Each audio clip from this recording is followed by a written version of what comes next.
The flashing red and blue lights cut through the leaves of my apple trees, bouncing off the glossy fruit like a cruel joke.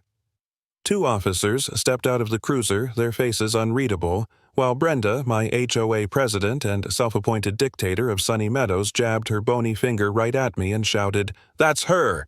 That woman is running an illegal business. She's poisoning the whole neighborhood." And in that moment, holding nothing but a basket of apples, I knew this wasn't about rules anymore. It was war. My name is Maggie Stevens. After 40 years teaching elementary school in the city, I finally retired. I thought I was done with stress, with noise, with pettiness. I wanted peace, a quiet house, a backyard where I could dig in the dirt and maybe grow something simple. What I got was a rundown little place at the edge of Sunny Meadows, and in that backyard, hidden behind weeds and neglect, was a forgotten orchard. Old apple trees, their branches twisted with age, but alive. The first time I stood under them, I swear I felt my chest loosen like I could finally breathe. These trees felt like home. But peace doesn't last long in a place policed by Brenda Wilkinson. She was waiting for me the very first day I moved in, striding up in her pressed khakis and her precious clipboard. No smile, no welcome basket, just rules. Rules about fences, rules about grass, rules about the exact shade of beige your blinds had to be. She shoved a packet thicker than my old lesson plans into my hands and said, "Read it all. We expect compliance." I was sweating exhausted from moving and just smiled weakly. "Would you like a glass of lemonade?" I asked, because that's who I am. She looked at me like I'd offered her a glass of mud, and right then I realized this woman didn't see kindness as kindness. She saw it as weakness. For weeks I ignored her glares and focused on the orchard. I pruned branches, cleared weeds, watered the roots. And when harvest came, those trees poured out apples like they'd been waiting decades for someone to care again. I baked pies, 20 of them, thinking it would be a sweet way to meet the neighbors. People lit up when I knocked on their doors. Kids hugged me, strangers invited me in for coffee. It felt right. Until Brenda. She took one look at my pie like it was radioactive and hissed, "This could be seen as commercial activity. Don't test the rules." The next morning, an official letter, cease and desist. A fine for distributing food products. Imagine that getting punished for giving away kindness. I stopped reluctantly, but the apples didn't stop. They kept falling rotting on the ground, attracting bees. A little girl, Lily, asked me why I let them waste, and I laughed through the lump in my throat. She suggested letting people pick them themselves. Smart kid. So I made a sign. Free apples, take what you need, and suddenly the orchard was alive. Families came with baskets, kids climbed branches, laughter rang out. It was the community I had dreamed of. And of course, Brenda couldn't stand it. She arrived with her arms crossed, glaring, taking notes. And then came the police car. In front of everyone, she accused me of running a business, demanded they shut me down. My heart should have been racing, but it wasn't. I stood straight and told Officer Williams, "Before you write anything down, call your chief. Tell him you're about to shut down Maggie's apple farm." Brenda's smug smile cracked when Chief Daniels, my former 5th grade student, showed up, hugged me, and told the entire crowd that what I was doing wasn't illegal. It was kindness. Brenda's face burned crimson.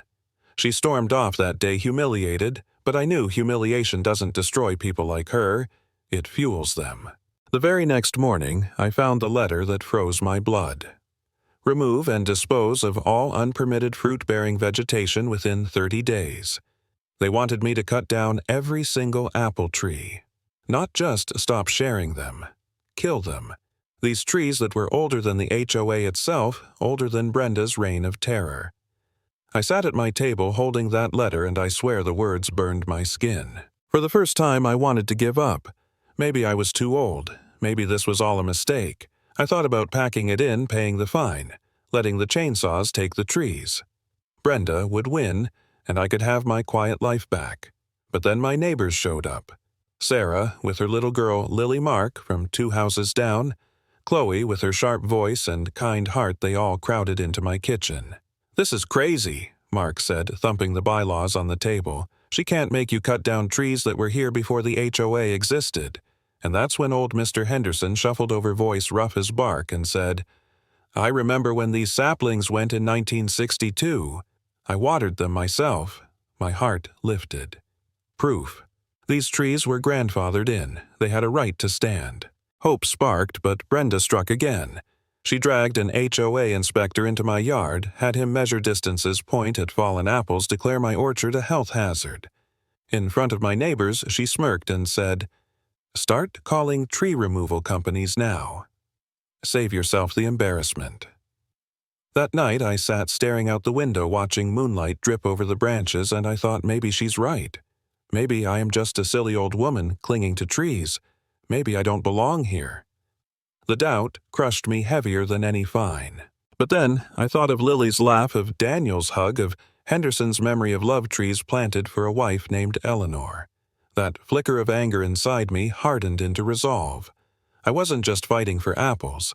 I was fighting for history, for kindness, for community, and I wasn't alone. We rallied neighbors, dug deeper into the rules, gathered support. Local radio picked up the story, then TV. Strangers showed up with signs forming human chains to block the tree removal trucks. Brenda stood on her porch, livid, powerless for the moment. Finally, the day of the HOA meeting came. The clubhouse was packed, cameras rolling. Brenda sat at the front table like a queen ready to crush a peasant rebellion. She called my orchard a public safety hazard, whipped up fear about traffic and crowds. Hands went up too many. My stomach sank. She was winning. And that's when I played my last card. I stood, plugged in a flash drive, and projected an aerial photograph from 1963. There on the screen, the original property line, the young apple trees planted just inches over onto Brenda's lot. Gasps echoed through the room. "The trees you call dangerous," I said. Voice steady, "aren't even mine." "They're yours, Brenda." The room erupted. Some laughed, some shouted. The camera zoomed in on her pale face.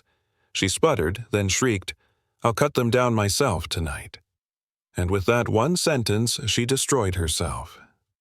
In front of the entire neighborhood, the reporters, the board she controlled, she admitted this was never about rules or safety. It was spite, control, revenge. The silence after her outburst was electric. Every eye locked on her, every microphone catching her rage.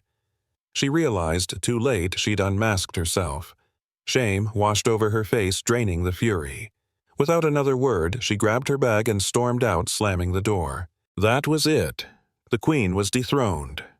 The board muttered embarrassed and tabled the motion indefinitely. My trees stood alive. Brenda's reign was over. And I didn't cheer. I didn't throw my fists in the air.